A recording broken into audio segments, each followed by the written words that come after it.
ನಮ್ಮ ಏನು ಅನುದಾನ ಬರ್ತದೆ ರಾಜ್ಯ ಸರ್ಕಾರ ಅನುದಾನ 21-22ರಲ್ಲಿ 85% ಖರ್ಚಾಗಿದೆ. 22-23ರಲ್ಲಿ 95% ಆಗಿದೆ. ಹೋದ ವರ್ಷ ನಾವು 97.91% ಖರ್ಚು ಮಾಡಿದ್ದೀವಿ. ಈ ವರ್ಷ ಆಲ್ರೆಡಿ ಈಗ ನಾವು 60% ಹತ್ರ ಇದ್ದೀವಿ. ಸೊ ಸುಮ್ಮನೆ ಅವರು 25% ಖರ್ಚು ಮಾಡಿಬಿಟ್ಟಿದ್ದಾರೆ, ಇವ್ರೇನು ಅನುದಾನನೇ ಖರ್ಚು ಮಾಡ್ತಾ ಇಲ್ಲ ಅಂತ ಸ್ವಲ್ಪ ಅವರು ಸೀನಿಯರ್ ಡೆಪ್ಟಿ ಚೀಫ್ ಮಿನಿಸ್ಟರ್ ತಿಳ್ಕೊಂಡು ಮಾತಾಡ್ಬೇಕು ಅವರು. ಯಾಕಂದ್ರೆ ಬರೀ ಅವರ ಧ್ವನಿ ಜೋರಿದೆ ಅಂತ ಹೇಳಿ ಬೇಕಾಬಿಟ್ಟಿ ಮಾತಾಡ್ತಕ್ಕಂಥದ್ದು ಅದು ಸರಿಯಲ್ಲ. ಅದು ಆಯ್ತು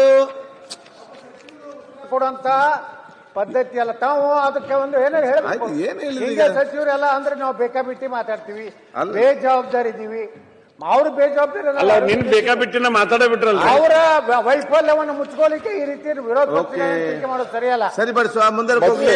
ಇಲ್ಲ, ಅವ್ರು ಹೇಳ್ತಾ ಇರೋದು ಅವ್ರು ಒಂದೊಂದು ಕೂಡ ತಪ್ಪು ಮಾಹಿತಿಗಳೇ. ಮುಂದೆ ಹೋಗ್ಲಿ. ನಮ್ಮ ಬ್ರೈನ್ ಹೆಲ್ತ್ ಇನಿಷಿಯೇಟಿವ್ ಬಗ್ಗೆ ಮಾತಾಡಿದ್ರು. ಅವ್ರು ಹೇಳಿದ್ರು ಇದರಲ್ಲಿ ಒಬ್ಬ ನ್ಯೂರಾಲಜಿಸ್ಟ್. ಮುಂದೆ ಹೋಗ್ಲಿ, ಬೇಗ ಮುಗಿಸ್ಕೊಡ್ತೀನಿ. ಆದ್ರೆ ಕ್ಲಾರಿಫಿಕೇಶನ್ ಹೋಗ್ಬಿಡ್ಲಿ ಅಂತ ಜನರ ಸದಸ್ಯ ತಿಳ್ಕೊಳ್ಳಿ. ನಮ್ಮ ಬ್ರೈನ್ ಹೆಲ್ತ್ ಇನಿಷಿಯೇಟಿವ್ ಏನೂ ಇಲ್ಲ ಅಂತ ಹೇಳಿದ್ರು. ಮಾನ್ಯ ಸಭಾಧ್ಯಕ್ಷರು, ಇಡೀ ದೇಶದಲ್ಲೇ ನಾವು ಒಂದೇ ರಾಜ್ಯ ಇವತ್ತು ಪ್ರತಿಯೊಂದು ಜಿಲ್ಲೆಯಲ್ಲಿ ಬ್ರೈನ್ ಹೆಲ್ತ್ ಕ್ಲಿನಿಕ್ ಮಾಡಿರುವಂತದ್ದು. ಮತ್ತು ಅದರಲ್ಲಿ ನಾವು ಎಲ್ಲ ಫಿಸಿಯೋ ನ್ಯೂರಾಲಜಿಸ್ಟ್ ಬೇಕು, ಆದ್ರೆ ಅಷ್ಟು ಸುಲಭವಾಗಿ ಸಿಗೋದಿಲ್ಲ. ಆದ್ರೂ ಕೂಡ ನಾವು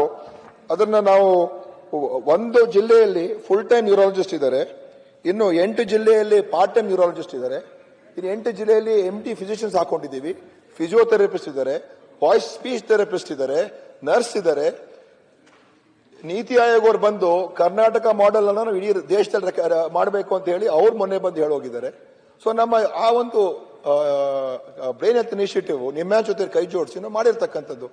ಅದರಿಂದ ಅದ್ರ ಬಗ್ಗೆ ಅವರು ಸುಮ್ಮನೆ ಏನೂ ಇಲ್ಲ ಅಂತ ಹೇಳ್ಬಿಟ್ಟು ಸರಿಯಲ್ಲ, ತಿಳ್ಕೊಂಡು ಮಾತಾಡ್ಬೇಕು ಅವರು.